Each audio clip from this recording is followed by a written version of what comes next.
मोठा नास्तिक सुदर्शन ज्या वेळेला पापावर आरूढ झाला, हे पाप भोगत असताना दुःख झालं आणि मग या दुःखातून मुक्त होण्यासाठी मालकाचं मुख बघितलं, दुःखातून मुक्त झालं. एका राजानं गायी दान करायच्या. गायीच्या बाबतीत कीर्तनात, भागवतात, रामायणात फार पैकी बोलल्या जाते.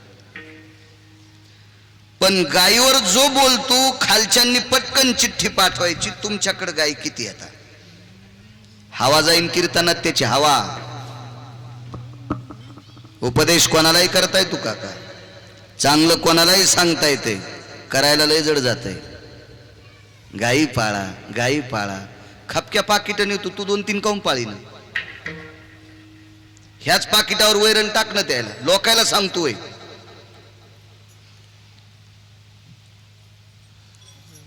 लोकांना गायीचं महत्व सांगून महाराष्ट्रातल्या 2500 गौशाळेला चारा पुरवणारा एक निष्ठावंत वारकरी पाहिला.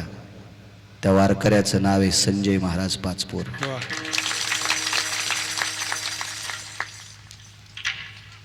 मला वाटतंय तेवढ्या साधकाचं, उपासकाचं जर दर्शन झालं तर आदा कदा आपले एखादे पूर्वज पतनाला असतील तर त्यांचा सुद्धा उद्धार होईल. अशा साधूंच्या पायावर डोकं ठेवा. त्यांना म्हणायचं ब्रह्मचारी. गथुडे बांधलेत नाही. इथं रामायण झाल्याच्या नंतर त्या गावातून बाहेर पडायच्या आधी कोण्यातरी गौशाळेला कडब्यासाठी ते पैसे जातात. काय महात्मा आहे. मलाही भरपूर चाळ झालाय. आता मी पण काहीतरी करायला पाहिजे. मी जर असे गथुडेच बांधित राहिलो तर यम मला पण असा मारीन,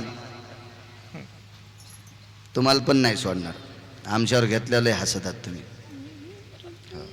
मी सुद्धा काहीतरी करायला पाहिजे. चला, धर्माच्या बाबतीत बोलल्या जाते. माणसं सहज म्हणते काय मुसलमानाची मस्जिदवर निष्ठा आहे हो. सहज बोलते सहज. काय मुस्लिम समाजाची माणसं त्यांची मस्जिदमध्ये श्रद्धा आहे, हे पांडुरंगाच्या मंदिरात तंबाखू चोळी. तू बसायची जागा निबरदांड्यानं आणायला पाहिजे भाडव्याची. मंदिरात तंबाखू चोळतो आणि मस्जिदीचं वर्णन करतो. काय धर्म सांगण्याची लायकी याची. आपल्याकडे नुसता तोंडावाट धर्म सांगितला जातो. कर्म हे तोंडानं सांगितलं जातं, कर्तव्यात आणलं पाहिजे, त्याचं नाव कर्म आहे. गोदान करायचा तो व्यक्ती. आपल्याकडे गाय दान करायची पद्धत आहे.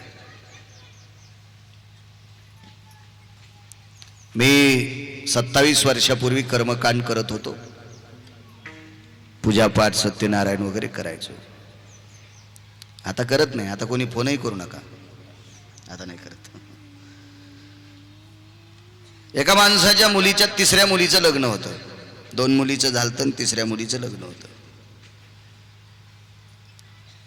इकडे पत्रिका दाखव, तिकडे पत्रिका दाखव, तिकडे पत्रिका दाखव. बेजार झालं ते. माझं वय त्यावेळेला कमी होतं. काय त्याची भावना बसली काय माहित. माझ्याकडे त्या मुलीची पत्रिका घेऊन आला. ते म्हणलं महाराज बेजार हो, 50 लोकांना पत्रिका दाखवलं. मी म्हणलं पत्रिका दाखवल्यावर काय होते आणि काय सांगतील ते पत्रिका सांगणारे. माझ्या डोळ्यानं 4 पत्रिका दाखविणारी माणसं, ज्यांना पत्रिका तपासायची फीस ₹1,00,000, अशा 4 लोकांना ₹4,00,000 पत्रिका दाखविण्यासाठी खर्च केले आणि पत्रिका दाखवून पोरायचे लग्न केले तर 4ही सुना फाशी घेऊन मेल्या. फक्त नाव सांगत नाही, कारण या युट्यूब मुळे ते आमच्या कष्टालीच तुला येईल. ज्याला पत्रिका दाखवली ते तुमचा दोष काय दूर करील, त्याची काय पात्रता आहे. मी जर ₹200 घेऊन तुमची पत्रिका तपासित असेल तर त्या 200चे तांदूळ मी आणून खालो, तुमच्याच पैशाचे तांदूळ मला, आणि तुमचा काय दोष नीट करू शकतो. त्याच्यासाठी तुम्ही चांगलं वागणं गरजेचं आहे. कल्याण मासिकात एक संदेश आलता. जास्त विस्तारपूर्वक सांगत नाही. मुलीच्या लग्नामध्ये मंडपामध्ये गाय बांधावा. मुलीच्या लग्नामध्ये मंडपात एका कोपऱ्यात मंडपाची सावली तिच्या अंगावर पडल अशी गाय बांधावा. गाय व्यालेली असावा, वासरा सगट असावा, नसली व्यालेली तर नुसती असावा. आणि त्या लग्न मंडपातली गाय त्या मुलीला दान द्यावा. असं कल्याण मासिकामध्ये 15 ओळीचं एक लहानसा लेख आलता. कारण उद्या कोणी म्हणेल कशात होतं, उगत माणसं कॉलर धरतेत ना. जो सकाळी पाणी नेत नाही तो धटिंगी करतोय, हे कशात लिहिलेलं आहे. तू सकाळी पाणी नेत नाही नालायकानं आमच्या नाकात काड्या घालतोय. तू लय नाद असतो त्याला काय काय. हो, 2-2 महिने आपण आंघोळ करायची नाही, दुसऱ्याला मला गंधत नाही लावला. वा वा वा वा, आशायचा लय उत आलाय सध्या. जैन चावून गेल्यावर माळी घातल्यात का, दात पडल्यावर. ते पण म्हणतात महाराज पहिल्यासारखे राहिलेत नाही काय, शेपटी आल्यात का त्याला. तू आमच्या जवळून गेलास तर ढवळ्या कोंबड्यावानी वास आलाय तुझ्या अंगाचा, आणि तू आम्हाला म्हणतोय पहिल्यासारखे महाराज नाहीत. लायकी का तुला दुसऱ्याला नाव ठेवायची नालाय का. कल्याण मासिकामध्ये गायीचं महत्व आहे. वैकुंठवासी नामनिष्ठ वेदशास्त्र संपन्न दादा गुरु धानूरकर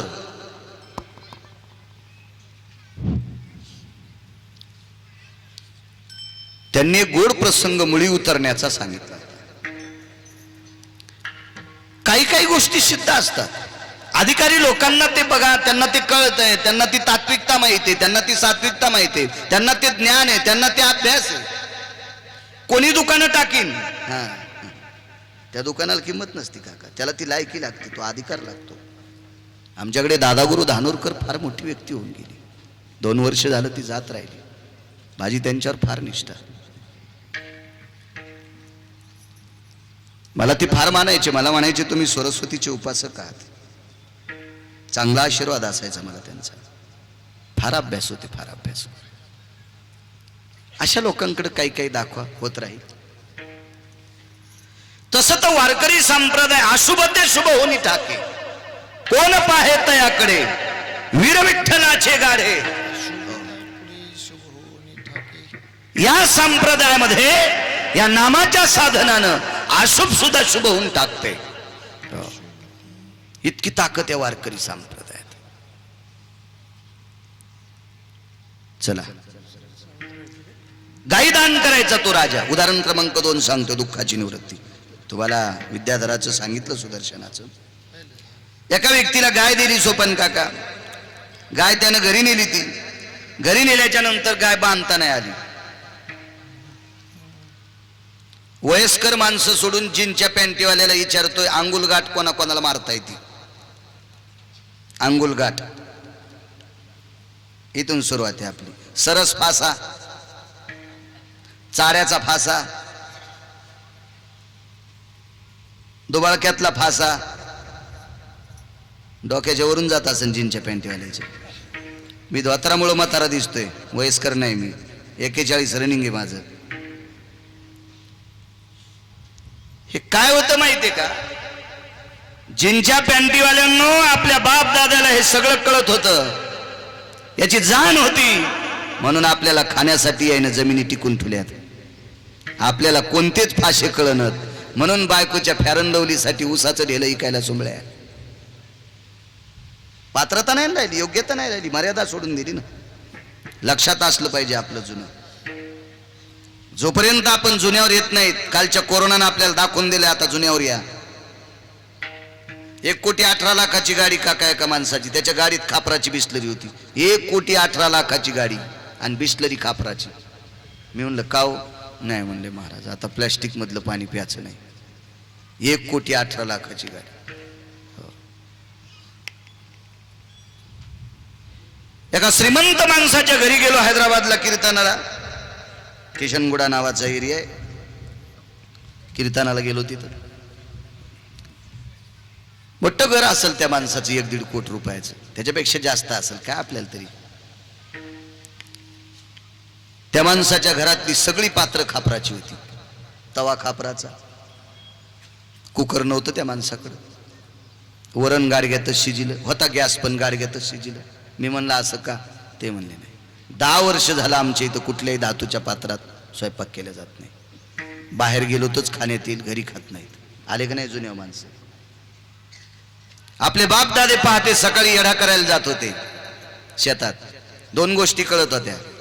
शेतकरी शेतात गेला की त्याला धन बोलते, ऊस बोलतोय, कापूस बोलतोय, सोयाबीन बोलतोय, प्रत्येक पीक बोलतंय शेतकऱ्याला, प्रत्येक पीक बोलतंय. आळ्या दिसत्यात, कर फवारा, बगळी पडल्या, दी पाणी, बोलतंय ते पीक बोलतंय. म्हणून आपले बाप दादे येडा करीत करीत शेताच्या येड्याच्या निमित्ताने जात होते. सकाळचा व्यायाम होत होता.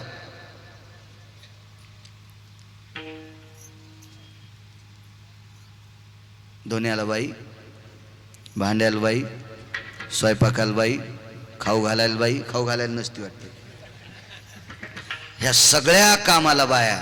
आणि यायनं सकाळी रोड जाम केला. ऊसाच्या ट्रॅक्टरवाल्याला जाऊ देणं, गरवडीच्या वाहनावाल्याला जाऊ देणं, रोड जाम केला. ह्यानं जोड जाम केला. सासू सासऱ्याचे धोत्र कपडे धुई म्हातारे मंजुळे ते अष्टांग मोकळे होतील.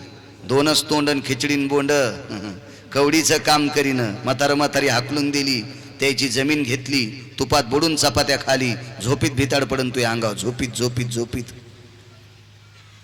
कीर्तनात पुढं बसायचं आणि घरात चुकीचं वागायचं. तुमच्यासारख्याला कीर्तन सांगितलं, कीर्तनकार पण नरकात जाईल. विठाला विठाला.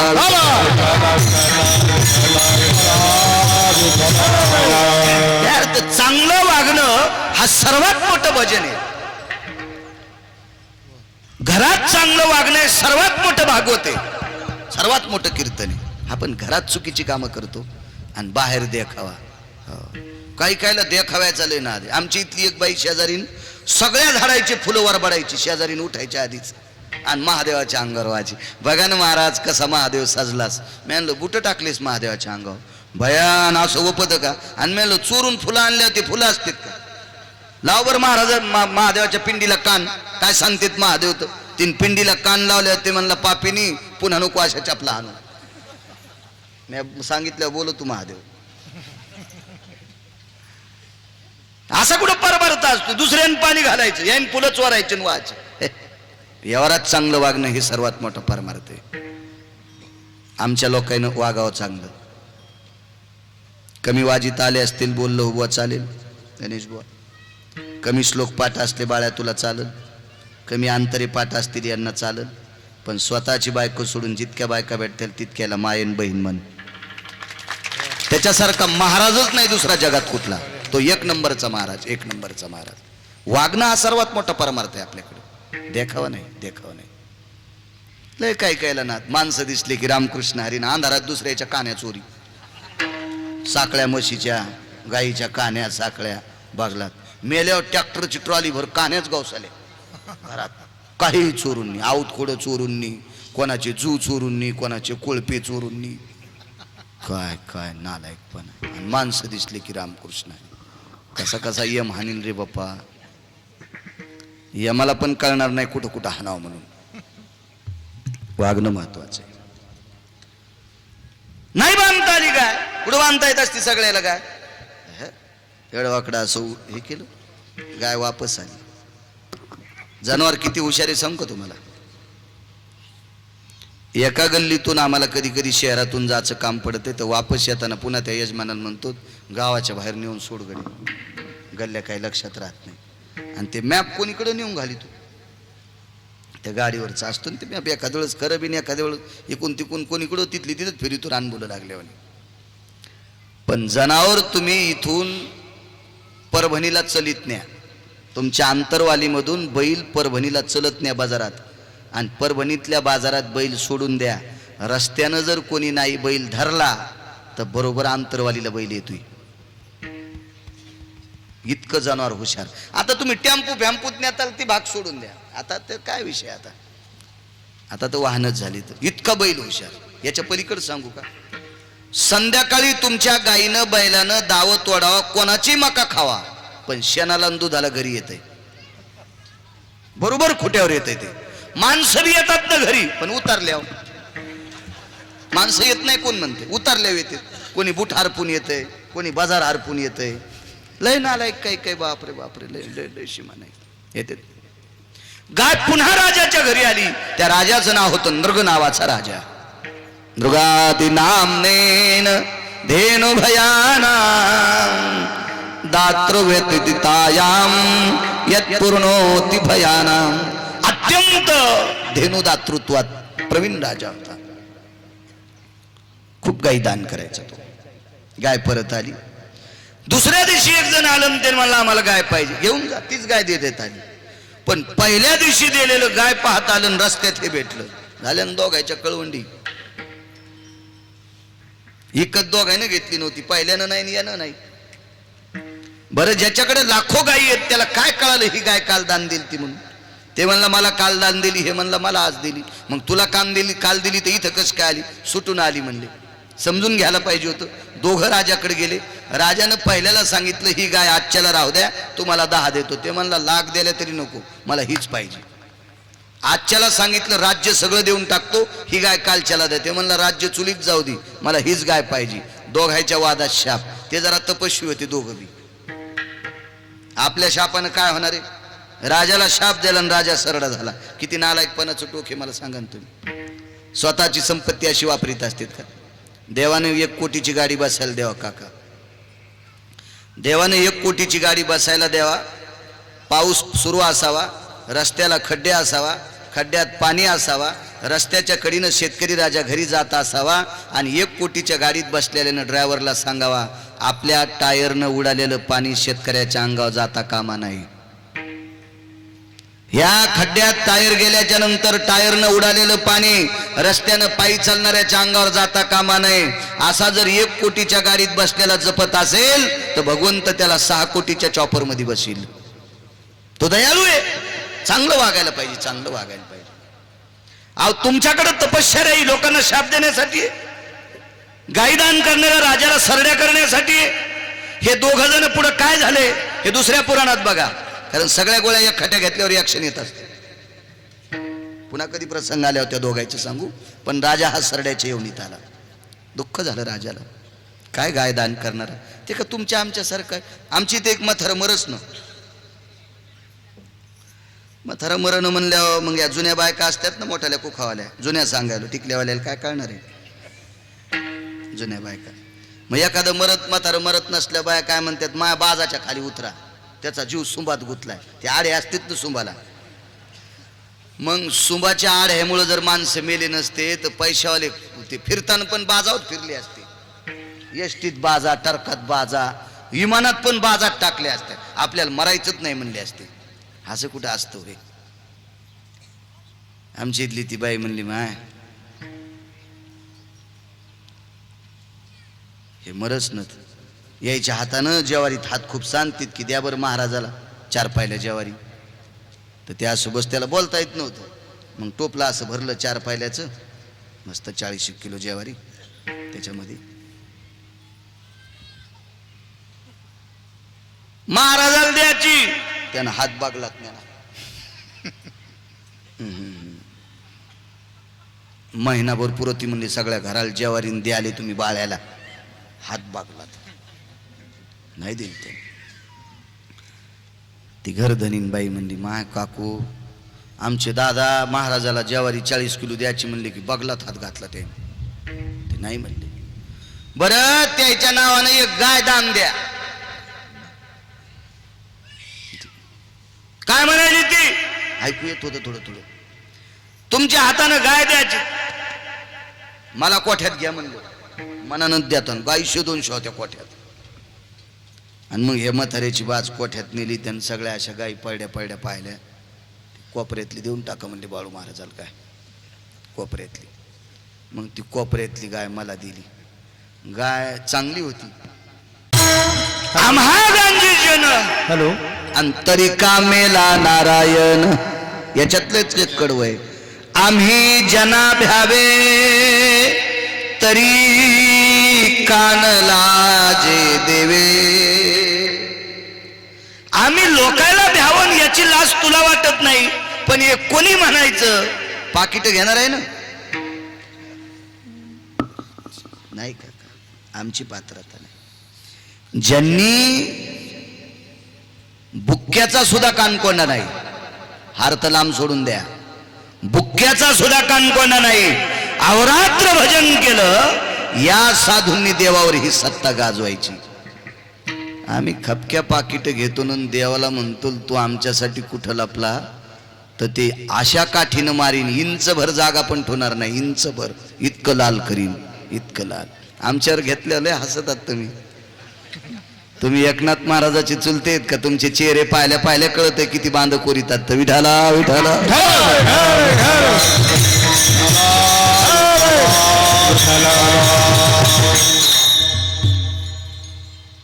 तरी का मेला नारायण? काय मालकाची कृपा आहे माझ्या. विश्वात एक नंबरचा सुंदर होता. माझ्या विटेवरच्या मालकाच्या बाबतीत जर बोलायचं झालं तर राजस सुकुमार मदनाचा पुतळा रवी शशिकळा लोपलिया. या मदन आणि रती नावाचा एक पती पत्नीचा जोडा होता, मदन आणि रती. पण मदनापेक्षा कितीतरी पटीनं सुदर्शन सुंदर होता. नालायकपणा केला, शाप प्रदान झाला आणि सर्प झाला. सर्प किती जाग्यावर वाक तू सांगताय तू सर्प काका? 4 जाग्यावर वाकलेल्या महाराजाला हसला, 4 जाग्यावर वाकलेल्या महाराजाला ढकलून दिलं, हलकट सर्प झाला. मग रडू लागला. आता काय होते रडून? चूक झाली ना. मिठाचा हात सासूच्या हातानं दुधाला लागला का, किंवा सुनाच्या हातानं मिठाचा हात दुधाला लागला का? दूध विचार करत नाही, दूध सरळ नाचतंय. नाही भिडभाड तुका म्हणे साना थोर. गुन्हा मोठ्यानं करा, लहान्यानं करा, अपराध आहे त्याचा. उलट मोठ्यांनी करायला नाही पाहिजे. तुम्हाला एक सांगू का? ज्याच्या अंगावर पांढरे कपडे आहेत त्यानं डुकराच्या लांबून जावा. त्यानं जर शेपूट हाणली ना तर पप्याच्या माईला पॅन्ट धुता यायची नाही. पांढरी पॅन्ट मोठा चपका हाणत ती भरक्या शेपटीचा. लांबून गेलं पाहिजे. पांढऱ्या कपड्याला माझा एकच म्हणायचं की मोठ्या लोकांनी चुका कमी करायच्या, त्यांच्या पटकन निदर्शनात येत असतात. हा जगात दिसणारा सुंदर व्यक्ती आहे ना, यानं का त्या महाराजाला हसावं? सर्प झाला. वाटेल ते प्रयत्न केले, या सर्पातून मुक्ती नाही. काय दुःख विचार करा. जगात एक नंबरचा सुंदर होता, जगात एक नंबरचा, आणि त्याला सर्पाची योनी प्राप्त होती. ऋषीमुनींच्या समोर फणे आपटीत होता की बत्तात्वेन उद्धारेन, मी काय केल्याच्या नंतर माझा उद्धार होईल? मला ते दातृत्व दाखवा, माझ्यावर उपकार करा. पुढच्या संतांना तो विचारत होता. एका साधूनं सांगितलं, जा बाबा, गोकुळामध्ये भगवान कृष्ण परमात्मा आहे, तू त्याला पाहिलंस की तुझं दुःख जाते. गेलं गोकुळात. पण त्या दिवशी भगवान गोकुळात नव्हते, वृंदावनात होते. सखे ग वृंदावनी जाऊया, सखे ग मुरलीधरा पाहूया. गोपी गोप आबाल वृद्ध हे सर्वजण वृंदावनाच्या ठिकाणी निघाले. रात्र पौर्णिमेची आहे आणि अशा पवित्र चांदण्याने बहरलेली रात्र, एक उत्सव होता. त्या उत्सवाकरता वृंदावनाच्या ठिकाणी सर्व गोपी गोप आबाल वृद्ध पोचले. रात्रीचा प्रसंग आहे आणि रात्रीच्या वेळेला एका शिबिराच्या बाहेर निद्रा करीत असलेले नंदराजा या सर्पाने गिळलं त्यांना, गिळलं कमरेपर्यंत गिळलं. साहूल झाली, लक्षात आलं मला सापानं गिळलंय. धावा धावा धावा. उठले सगळे गवळी. प्रत्येकाच्या जवळ काठ्या होत्या त्या काळात. मला वाटतं आपल्याकडं पण माझ्या लहानपणी प्रत्येक घरीत एक अर्धी कवाडाच्या मागं काठी अडकिलेली असायची, काठ्या अडकिलेल्या असायच्या. आता काठ्या वगैरे ते असं काही राहिलंच नाही, अद्याप नाही. दुसरंच हातात आलं ना, दुसरंच हातात आलं. असो, आता घरात सर्प निघला तर 9-10 घरात एक काठी गवसायची नाही. पूर्वीच्या माणसं काठी चांगली असली की अडकूनच ठेवायचे. तुमच्याकडे आऊत आणायला काठी लागते की नाही काय माहिती, आमच्याकडे असते. काही काही भागात आऊत आणताना काठी असते. यचकी ठेवून द्यायचे, कोळप्याला यचक्या काम्या येत होत्या. आता हा यंत्रयुग आलं. काही काही गोष्टीच्या बाबतीत बोलणं म्हणजे लोक म्हणतील हे मागच्यावर आम्हाला कशाला न्यायला. असो, नका जाऊ मागं. प्रत्येक गवळ्याच्या हातात काठ्या होत्या. कशाकरता काठी होती? त्यांच्याकडे प्रत्येकाकडे गायी होत्या. गोकुळात असा एकही माणूस नव्हता की त्याच्याकडे 14 गायी नाहीत. 13 गायी असणारा माणूसच नाही. गरज नव्हतं ते 13 गायी असणार. 14 गायीच्या पुढचं. तिथं 9 नंद होते. उपनंद, महानंद, नंद. त्याच्यापैकी मुख्य नंदराज होते. त्यांच्याकडे 9 लाख होत्या. मी नाही सांगत. आई तुझा मी एकुलता एक, गाई राखी तो 9 लाख. गाई राखून झिजली नख, मला जीव घाल. यशोदे घराकडे चाल ग, मला जीव घाल.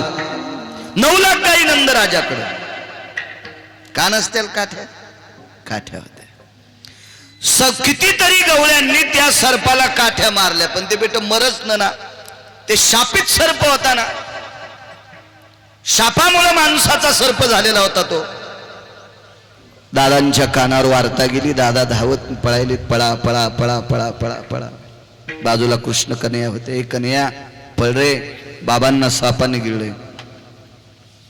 दादा पळत होते. भगवान सावकात चालत होते. त्याला माहित होतं होय सर्प कोण आहे म्हणून. त्याला माहित होतं सर्प कोण आहे. आणि त्याला एक पण माहित होतं याची काय मायवेली नंद बाबाला गिळायची. नंद बाबाला गिळण्याचं नाटक फक्त याच्याकरता केले, भगवान कृष्ण परमात्म्याला त्याला पाहायचं होतं. यायला सोडण्याच्या निमित्तानं तू येईल. दादा म्हणले अरे कन्हैया तू जोरात पळणं तुला कळतंय का रे? नंद बाबाजींना सापानं गिळलंय. ते म्हणलं दादा. भगवान म्हणले दादा गिळू द्या ना, काय होते गिळलं? अरे तो विषारी सर्प असेल. दादा काळजी करू नका. ते एका महाराजाला हसलंय तर सर्प झाले. एका महाराजाला जरासा त्रास द्याला तर सर्प झाले. आणि नंद बाबाला जर दात लागला ना तर हजारो जन्म नालीतली शेपटीची आळी होईल. त्याला ज्ञान आहे. आता ते कोणाला दात लागू देत नाही. ते सावध आहे. आपण चूक केली म्हणून. दादानी पाहिलं. दादाकडे या सुदर्शन नावाच्या सर्पाने बघितलं. सर्पाच्या रूपातल्या सुदर्शनाने उद्धार नाही. भगवान जवळ आले आणि भगवंताकडे प्रसन्न मुद्रेने या सुदर्शनानं पाहिलं. त्याचं पाप संपलं राजो. पण तसं काय करता येईल? नियम असतो. काही काही गोष्टी सहजासहजी नसतात. खालच्या फणीवर एक पाय द्याला आणि वरची फणी हातात धरून अशी टर टर टर टर टर टर टर ऊस मधातून चिरावा असा सर्पाची तुकडे करून टाकले. त्याच्यातून एक दिव्य ज्योत निर्माण झाली. पार्षद आले. पार्षदांनी दंडाला धरून विमानात बसिलं आणि विद्याधर लोकांमध्ये पुनश्च सुदर्शन पोचला. त्याची जी काही पूर्वज होती त्याच्या बरोबरीची होती, त्याच्या ओळखी पाळखीची होती. सगळ्यांनी विचारलं सुदर्शन किती दिवस सर्पाच्या योनीत होता? हो रे फार दुःख होतं. टपा टपा टपा डोळ्यातून पाणी आलं. किती दुःख होतं. जगात 1 नंबरचा सुंदर मी, पण एका महाराजांना हसल्यामुळे मला सर्पाची योनी प्राप्त झाली. 4 जाग्यावर वाकलेल्या महाराजाला हसतो, किती ठिकाणी वागतो असा मला सर्पदेवानं केलं. मग का रे बाबा या दुःखातून तू मुक्त झालास, तू औषध कोणतं घेतलं? पाहता श्रीमुख गोविंदा, पाहता त्रिमुख गोविंदा, पाहता त्रिमुख गोविंदा.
नाथा विठ्ठला विठ्ठला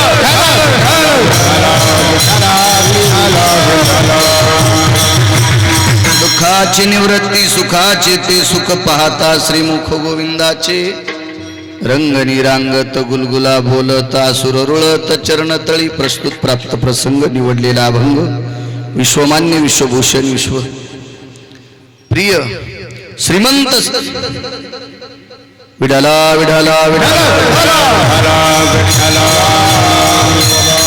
प्राप्त प्रसंगी निवडलेला अभंग संत शिरोमणी नामदेवराय देवाचे अत्यंत लाडके लढीवाळ देवाच्या हृदयस्थ असणारे महान संत श्रीमंत श्री नामदेवराय अशा महान योगीराजांचा कालापर प्रसंगातील प्राप्त प्रसंगी निवडलेला अभंग विठाला विठाला प्राप्त प्रसंगी निवडलेला अभंग माझ्या नामदेवरायांचा आहे. या अभंगाद्वारे नामदेवराय दुःख निवृत्तीचं साधन प्रतिपादित करतात.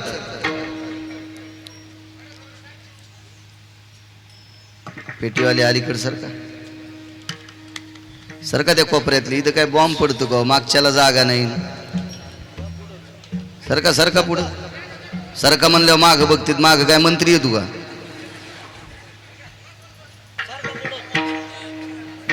सरका इथं इनेकरी इकडं सरका ह्या इकडं चौपदाराच्या जवळ आहे इनेकरी या इकडे या सरका इकडे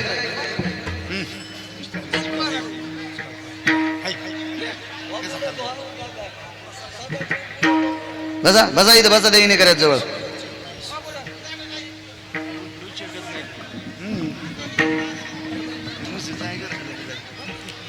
बस राहू द्या बसू द्या इनेकरी बसू द्या. तुम्हाला काय उभं तर राहायचं नुसतं विठाला विठाला विठाला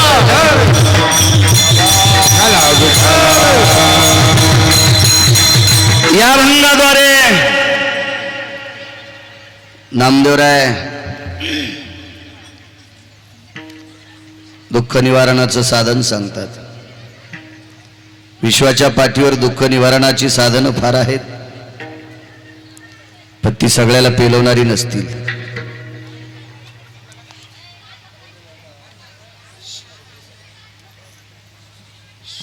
या अभंगाद्वारे नमूद केलेलं साधन सगळ्यांना पेनवणारं साधन आहे.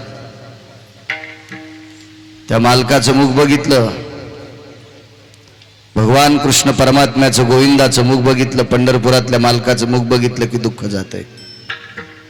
दुःखाची निवृत्ती सुखाचे ते सुख नुसतं सुख प्राप्त होत नाही तर सुखाच्या पलीकडचं सुख प्राप्त होत आहे.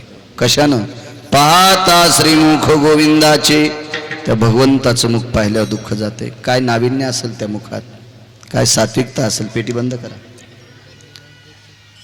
किती मोठा अधिकार असेल माझ्या मालकाच्या मुखात की जेणेकरून ते मुख बघितल्याच्या नंतर दुःख निवारण होत आहे.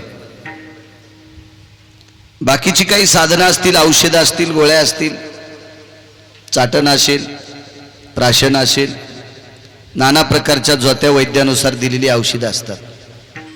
एखादा औषध घेतल्याच्या नंतर एखादा आजार राहतो पण त्यानं दुसरं वाढतंय. वेगळ्या भाषेत त्याला साईड इफेक्ट म्हणतात. कधी कधी औषधं आहेत ते घेतल्याच्या नंतर दुःख निवारण होतंय त्याचा दुष्परिणाम होत नाही पण ते सर्वसामान्याला औषध पेला होत नाही. हे इतकं सोपं औषध आहे.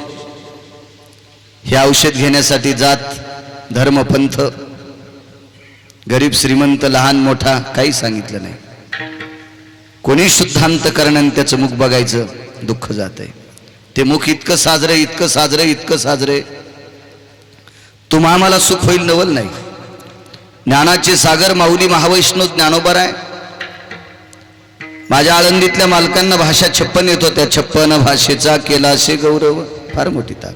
ज्ञानियांचे राजे योग्यांची माऊली समाधी धन अलंकापूर निवासी एवढे मोठे महात्मे या विश्वाच्या पाठीवर एवढी मोठी अधिकार शक्ती माऊली महावैष्णव ज्ञानोबरायाची पण त्यांनी सुद्धा म्हणावं मला सुख फक्त ते पाहिल्याच्या नंतर झालंय. रूप पाहता लोचने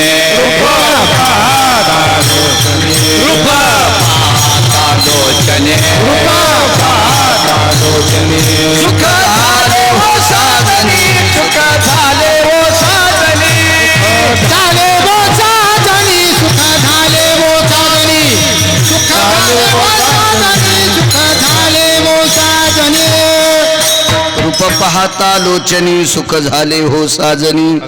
ते मुख बघितल्याच्या नंतर सुख प्राप्त होते असं माऊली महावैष्णव ज्ञानोबराय नमूद करतात.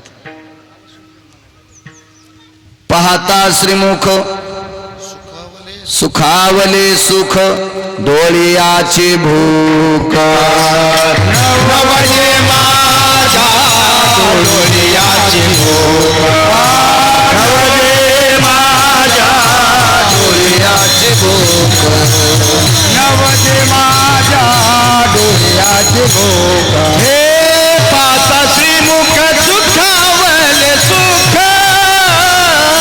डोळ्याची भूक नवजे माझ्या डोळ्याची भूक नवजे माझ्या डोळ्याची भूक नवजे माझ्या पाहता श्रीमुख सुखावले सुख डोळ्याची भूक नवजे माझ्या डोळ्याची भूक नवजे डोळ्याची भूक नवजे जे रूप बघितल्याच्या शिवाय डोळ्याची भूक थांबत नाही असं रूप ते माझ्या मालकाचं आहे. आणि ते रूप बघितल्याच्या नंतर दुःख जात आहे असं नामदेवराय नमूद करतात. काय रूपात ताकद आहे तुम्ही आशीर्वाद देताल त्याच्यावर बोलण्याचा प्रयत्न करेल. मोठ्या श्रद्धेने मोठ्या अट्टहासाने मोठ्या असीम प्रयत्नाने दिव्य असं तेजस्वी मंदिराची उभारणी केली. तिथे माझ्या ब्रह्मांडाच्या मालकाचं अधिष्ठान आरूढ केलं. माऊली महावैष्णव ज्ञानोबराय तुकोबराय अशा संतांचं अधिष्ठान आरूढ झालं. या परिसरामध्ये या परिसरातल्या मातीच्या कणाकणामध्ये फार मोठा भक्तीचा सुगंध आहे, भक्तीचा गंध आहे, भक्तीचं वास्तव्य आहे. असे माझे सद्गुरू शांतीब्रह्म एकनाथ महाराज यांच्या पदस्पर्शाने पुनीत असलेला हा परिसर, अधिष्ठानानं पुनीत असलेला हा परिसर आणि या पवित्र परिसरामध्ये छोटेखानी असणारं अंतरवाली नावाचं गाव. तुम्हा सज्जन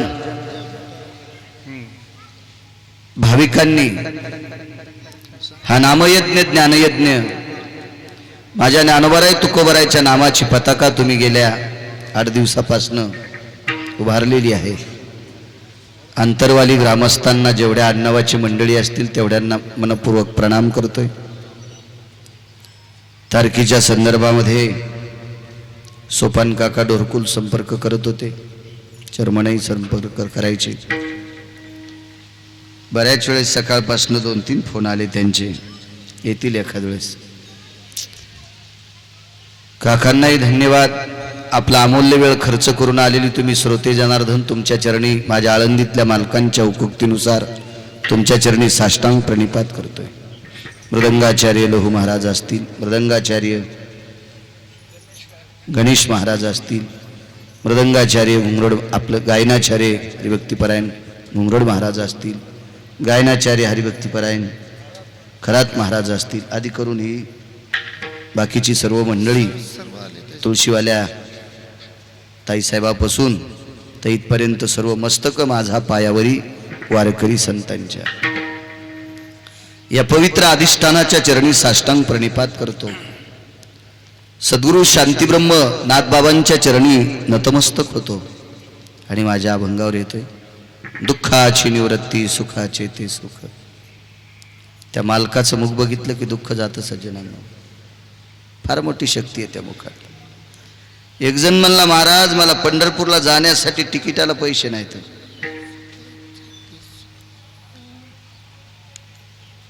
या काळात तरी कोणी असं म्हणायचं नाही.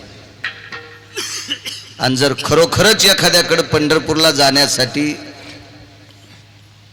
त्या मालकाचं मुख बघण्यासाठी पैसे नसावा दुसऱ्याचा ऊस खुरपिणाऱ्या बाईला जर एखादा म्हणला मला पंढरपूरला तिकिटाला पैसे नाहीत, तर ती बाई दुसऱ्याचा ऊस खुरपून रोजानं प्राप्त झालेले पैसे पुढच्या व्यक्तीला पंढरपूरला जाण्यासाठी बुडीत फुकट 1000 रुपये देईल. इतकी श्रद्धा या महाराष्ट्राच्या मातीत आहे. खाण्यापिण्याची वाटाणं मधुकरी मागितली तर अडचण नाही.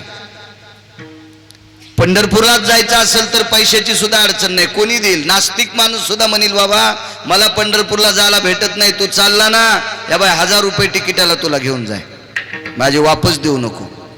काळ इतका गोड आलेला आहे. फक्त नेणाऱ्याने देवासाठीच नेवा.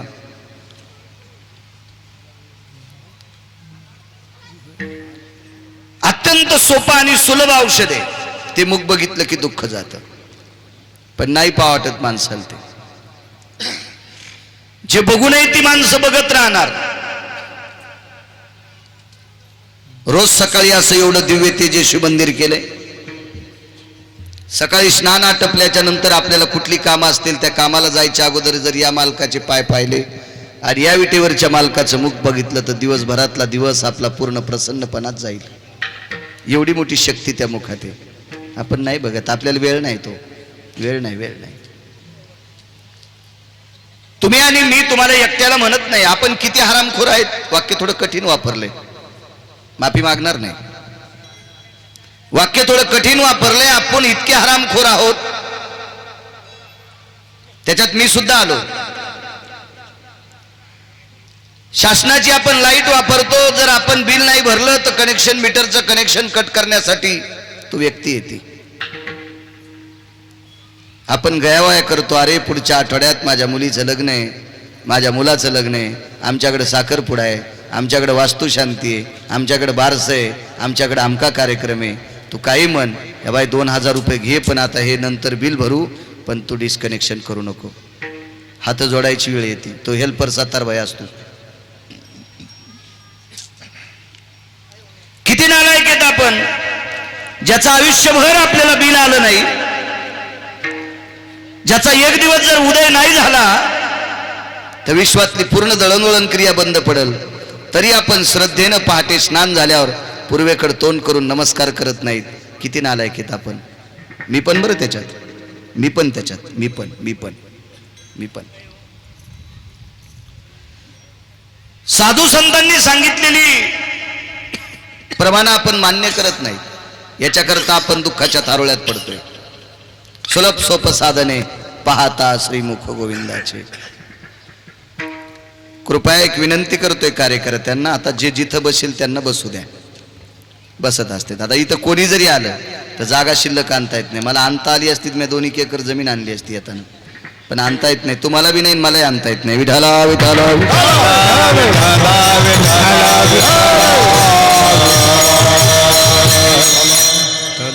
या विश्वामध्ये एक दिसायला सुंदर व्यक्ती होती. असं मी म्हणत नाही, पुराण सांगते. अति सुंदर व्यक्ती होती. फार सुंदर.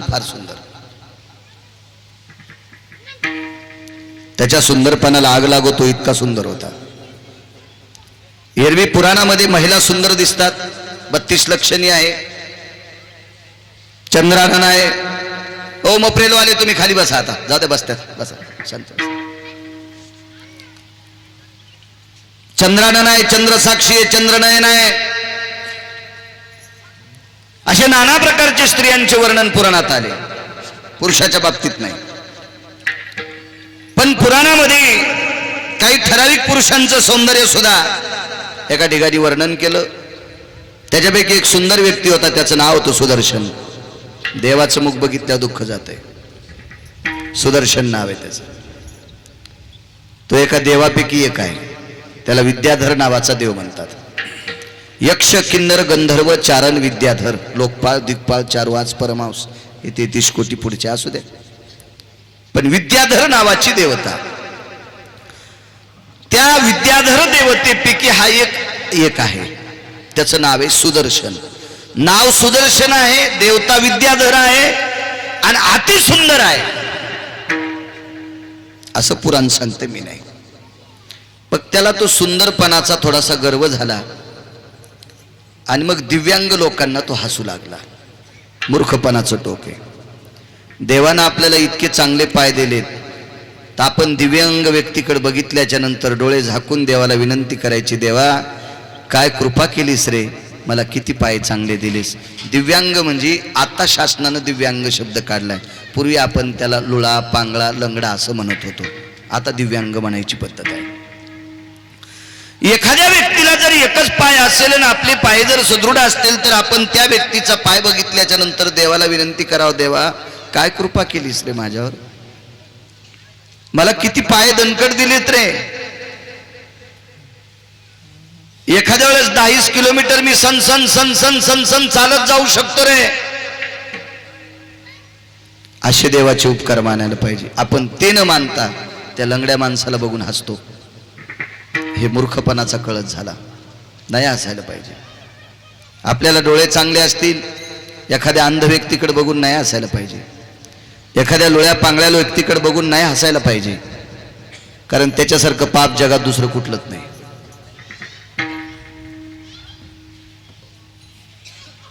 रस्त्याने एक साधू चाललेला आहे. एका व्यक्तीच्या मुखारविंदातून मी शब्द ऐकला, अष्टवक्र चालले होते, पण अष्टवक्र 8 जागेवर वाकडे होते. ते कवळांचे पुत्र होते, पण ही 4 जागेवर वाकलेली व्यक्ती होती. त्या अर्थी अष्टवक्र नसावे. रस्त्याने चालत असलेला तो महाराज या सुदर्शनानं बघितल्याच्या नंतर तो हसू लागला. देखो बोला कैसे महाराज चल रहे, कमरात वाकलेले, मानेत वाकलेले, पाठ वाकलेली, खाली बघून चालतात. फार पुढचं बघायचं असेल तर कमरेवर हात देऊन वरी बाट करावं लागते, त्याला दिसतंय. हसू लागला. पण त्या सुदर्शनाच्या सोबत जी काही मित्र होती का, त्यांनी सांगितलं, सुदर्शन हसू नकोस रे. हसण्याने लय मोठी मोठी गाराणी झाली, नाही हसलं पाहिजे. तुम्हाला एक सांगू, महाभारतामध्ये द्रौपदी अनन्यसाधारण महत्व आहे. महाभारतामध्ये द्रौपदीचं पात्र हे अनन्यसाधारण महत्व आहे. एवढी पवित्र द्रौपदी, तिचे पाय नख पाहिल्याच्या नंतर 60,000 लोक एकाच वेळेला जेवतात. जिचे होता दरुशन मिळे पोट भरी अन्न, इतकी द्रौपदी पवित्र. पण वस्त्रहरणाची वेळ कशामुळे आली माहिती आहे? ही तिची चूक होती राजू, तिची चूक होती. असू द्या दुर्योधन आलाय, पण माझं मते बाजूला घाण पडली, तुम्ही घाणीच्या लांबून जावा. तुम्ही घाणीत दगड हाणायले, मग अंगावर शितुडे घ्याले. दुर्योधन आलाय की माहिती, निर्बुद्ध आहे, दुराचारी आहे, हलकट आहे, पांचट आहे. जेवढ्या उपमा देत आहेत त्याला नालायक तितक्या दुर्योधनाला द्या. पण त्या दुर्योधनाला हसायचं काम द्रौपदीचं नव्हतं. चुकून द्रौपदी आईसाहेब हसल्या, भर सभेत उघड व्हायची वेळ आली. हसायला नव्हतं पाहिजे. कितीतरी पुराणात तुम्हाला दाखले बघायला भेटतील. हसणं, लोकावर उपेक्षात्मक बुद्धीनं हसणं, हा फार चुकीचं, फार मोठं पाप आहे. मित्रांना समजून सांगूनही तो ऐकत नव्हता. शेवटी त्याचा हसण्याचा कळस तर संपला नाहीच, पण त्यानं जाऊन त्या महाराजाला धक्का दिला. ते महाराज खाली पडले. मोठी माणसं मोठीच असतात बरं, कधी लक्षात ठेवा. नदीला लवकर पूर येत नसतो, आणि एकदा नदीला पूर आला तर तो लवकर वसरत बी नसतो, हेही लक्षात ठेवा. लवकर पूर येतो वढ्याला, पत्रावरलं पाणी पडणं बंद होणं, वढ्याचा पूर वसरणं संगच. पण जास्त शहाणपणा समुद्रापेक्षा नद्यापेक्षा वढेच करतात. ज्याच्याकडे कमी पाणी आहे का, त्याला वाटतं मी समुद्राला आंघोळ घालावं. तू तोंड धुई ना, तो दात घासले नाहीस, डोळे धुतले नाही सुंबळ्या, आणि तू काय समुद्राला आंघोळ घालतो? येडपटेस का काय? लय नात काय काय. ज्याच्याकडे भरपूर पैसे आहेत का, ते आतल्या खिशात ठेवतात, शर्टाच्या आतल्या बनेलीच्या खिशात. आणि ज्याच्याकडे 500च्या 3च नोटा आहेत का, ते डायरीच्या पुढून ठेवतो. कोणी कोण जोर येतो काय माहिती, आगाव काय माहिती. मी तर म्हणतो 2 गोष्टी झाकलेल्या असावा. या देशाची लक्ष्मी म्हणजे पैसा झाकलेला असावा, आणि या पवित्र देशाची स्त्री अंग भरून कपडे घातलेली असावी. 2 गोष्टी धर्मसिद्धांतात सांगितल्या.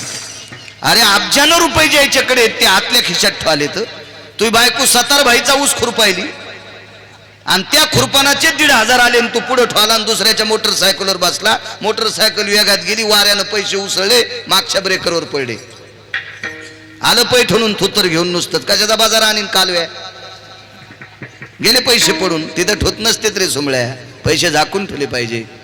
लक्ष्मी झाकलेली असावा आणि या देशाची स्त्री झाकलेली असावा, धर्मसिद्धांत. थोडं ज्याच्याकडे त्याला लय होते तू पटकन.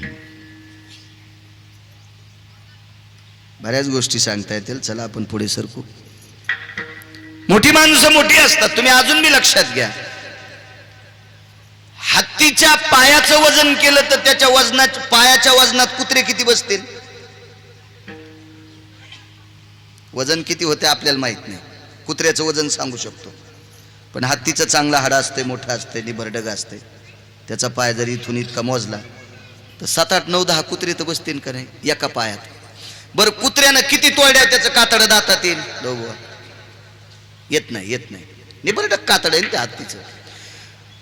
कुत्र्याला गरज आहे त्याला भोकायची, पण वळवळ करणारच कुत्रे. कळतच नाही कुत्र्यांना, कळतच नाही ते एवढा मोठा हत्ती आहे, आपण कशाला त्याच्या पुढे वक वक करावं. ते नादी पण लागत नाही. वरी बसलेला कावळा हत्तीला म्हणला, ए हत्ती दादा, पाय न कुत्रे भुकायले. ते म्हणला, मी नुसती सोंड फिरिली तर 10 कुत्र्याचा पोत्रा करीन, पण मी जर कुत्र्याच्या नादी लागू तर माझ्यात आणि कुत्र्यात फरक नाही काही. मोठी माणसं मोठी असतात. सागराला भरत लवकर येत नसते, आलं तर पटकन ओसरत नसते. सागर सागर असतो, नद्या नद्या असतात, वडे वडेच. मोठी माणसं मोठी असतात. तो दिव्य तेजस्वी शुद्ध अंतकरणाचा साधू आहे. त्या साधूला ढकलून दिलं, तो साधू सावरला, गुडघे फुटली, कोपरं फुटली, खरसटलं 2-4 जाग्यावर. ते साधू उठले आणि चालत सुटले. नामनेति गोविंद यतो भजन्यानां यत नामनेति जायं यति गोविंदानां सुधावयति भवेन नामनेन रसना यत प्रिय भामा यति गोविंदानाति नामनेनाम. गोड असं चिंतन करत होते ती साधू. ज्यानं ढकलून दिलं तो म्हणला, किती मूर्ख आहे पाय बरं ते महाराज, 2-4 जाग्यावर घासले तरी भजनच करायले. सुदर्शन म्हणत होता. त्याचा मित्र म्हणला, अरे सुदर्शन, हे भक्तीचं टोक गाठलेली लोक आहेत, तू ढकलून दिलंस ना ते तुला काही मोजित नाही ते महाराज. ते म्हणलं, हे लंगडं. सुदर्शन म्हणायला, हे लंगडं. बाजूच्या मित्रानं सांगितलं, त्यांना लंगडं म्हणू नकोस रे, आपल्याला ऊन लागतं याच्याकरता आपण झाडाच्या सावली खाली आहेत, आणि त्यावेळेस महाराजाला ऊन लागू नये याच्याकरता महाराजापुरता सूर्यडागा खाली आहे. त्या महाराजाच्या डोक्यावर ढग चालत होता. अब्रपटलेन भयस्थितानां भास्करो तेजो कांतियां दिवाकराति स्वेदायां वरुताजायतेना येन स्वेदाति अंगपरिजयाना भास्करो तेजो कांतियो दिवाकरो. त्या साधूच्या अंगाचा घाम निघू नये. या या बसा, इथं बसा, इथं लो बापूशी बसा, बसा बसा. घाम निघू नये साधूच्या अंगाचा. याच्याकरता साधूच्या डोक्यावर ढग चालत होता. आपण किती भजन केल्यावर आपल्या डोक्यावर ढग चलन. मी पण त्याच्यात आलो. तुम्ही पुन्हा म्हणताल तुलाही शहाणा आहे का, त्याच्यामुळे मी पण त्याच्यात. दुसऱ्याचं घर पेटण्यापेक्षा आपलं घर सारीलं पाहिजे आधी, मग दुसऱ्याचं पहा. आहे का आपली पात्रता? नाही. अरे सूर्य ज्याला भीतोय, सूर्य ज्याच्यावर सावली धरतोय, त्याचं काम नाही सावली धरायचं, त्याचं काम आहे प्रकाश द्यायचं. तरी पण त्या महाराजाच्या डोक्यावर सावली धरतोय आणि तू त्या महाराजाला लंगडं म्हणतो. ते म्हणला, मग महाराज जर एवढे अधिकारी आहेत तर लंगडे खाऊन. त्या बा कुदांडे माणसाचं असंच असतं बरं. ते कोणी कोणी तिरपत चलत असते, कोणी कोणी. एक जणाला एक जणाच्या दारातला उजेड आवडत नव्हता. ग्रामपंचायतनं लाईट लावली, पण योगायोगानं त्याच्या दारात खांबा होता आणि याच्या दारात नव्हता. खांबा रावताना हे म्हणलं आमच्या दारात खांबा न ग, बेजार केलं त्या सरपंचाला. आणि मग त्याच्या दारात खांबा रावल्यावर लाईट लावल्यावर म्हणलं आमच्या दारात उजेड नाही, तो या समाधी लावू.